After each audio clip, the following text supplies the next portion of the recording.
ഇന്ന് നമ്മുടെ രാജ്യത്ത് നിന്നുകൊണ്ട് ഇവിടുത്തെ സുഖവും സൗകര്യങ്ങളും അനുഭവിച്ച് ചിലർ പാകിസ്ഥാനെ ന്യായീകരിച്ചുകൊണ്ട് അവരെ വിക്ടിമുകളാക്കി ചിത്രീകരിച്ചുകൊണ്ട് സോഷ്യൽ മീഡിയയിലും മറ്റും കറങ്ങി അടിച്ച് നടപ്പുണ്ട്. അവർ പറയുന്നത് നിരപരാധികളായ ആളുകളെ നമ്മൾ എന്തിനാണ് ഇരയാക്കുന്നത്, അല്ലെങ്കിൽ കുട്ടികളെ എന്തിനു നമ്മൾ ലക്ഷ്യം വെക്കണം എന്നൊക്കെയാണ്. എങ്കിൽ പഹൽഗാമിൽ സംഭവിച്ചത് എന്താണ്? ആ കൊല്ലപ്പെട്ട 26 പേരുടെ ജീവന് നിങ്ങൾ ഒരു വിലയും കൽപ്പിക്കുന്നില്ലേ? പിന്നെ ഇതൊരു യുദ്ധമല്ല, അതാദ്യം നിങ്ങൾ മനസ്സിലാക്കണം. നമ്മുടെ സുരക്ഷയുടെ ഭാഗമായി ഭീകരന്മാർ തമ്പടിച്ച ഇടങ്ങളിൽ മാത്രമാണ് നമ്മൾ ആക്രമണം നടത്തിയത്. അല്ലാതെ ആ കള്ളപ്പാക്കികൾ എന്ന് കാട്ടിക്കൂട്ടുന്നത് പോലെ ജനങ്ങളെ നമ്മുടെ സൈന്യം ലക്ഷ്യമിട്ടിട്ടേ ഇല്ല. അതിന്റെ ഭാഗമായി അവർ ഉപയോഗിച്ച ആയുധങ്ങൾ പോലും അതീവ സൂക്ഷ്മതയോടെയാണ് നമ്മുടെ സൈന്യം തിരഞ്ഞെടുത്തത്.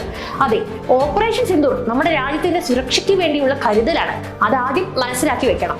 ഇന്ത്യയുടെ അതിർത്തിക്കിപ്പുറം കടന്ന് യുദ്ധവിമാനങ്ങളും ഡ്രോണുകളും ഉപയോഗിച്ച് ഇവിടുത്തെ നഗരങ്ങൾ ആക്രമിക്കാനുള്ള പാകിസ്ഥാന്റെ ശ്രമം ഒടിച്ചു മടക്കി കയ്യിൽ കൊടുത്തതിന് പിന്നാലെ ഇസ്ലാമാബാദിലും കറാച്ചിയിലും സിയാൽകോട്ടിലും അടക്കം പ്രധാന പാക് നഗരങ്ങളിലൊക്കെ തന്നെ കനത്ത തിരിച്ചടിയാണ് നമ്മുടെ ചുണക്കുട്ടികൾ നൽകിയത്. ഇന്ത്യൻ വ്യോമാക്രമണത്തിൽ ഇസ്ലാമാബാദ് അടക്കം കിടുകിട വിറച്ചു.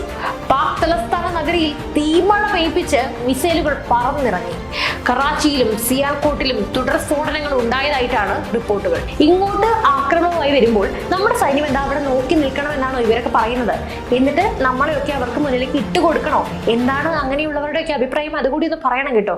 ഇത് രാഷ്ട്രീയ വിരോധമോ മതസ്പർദ്ധയോ വളർത്താനുള്ള സമയമല്ല. പ്രതിപക്ഷം പോലും ഒറ്റക്കെട്ടായി നിൽക്കുമ്പോൾ നമ്മളിവിടെ ആരൊക്കെയോ പറയുന്നത് മറ്റും കേട്ട് അവസരം മുതലെടുക്കരുത്. നമ്മൾ ഇന്ത്യക്കാരാണ്.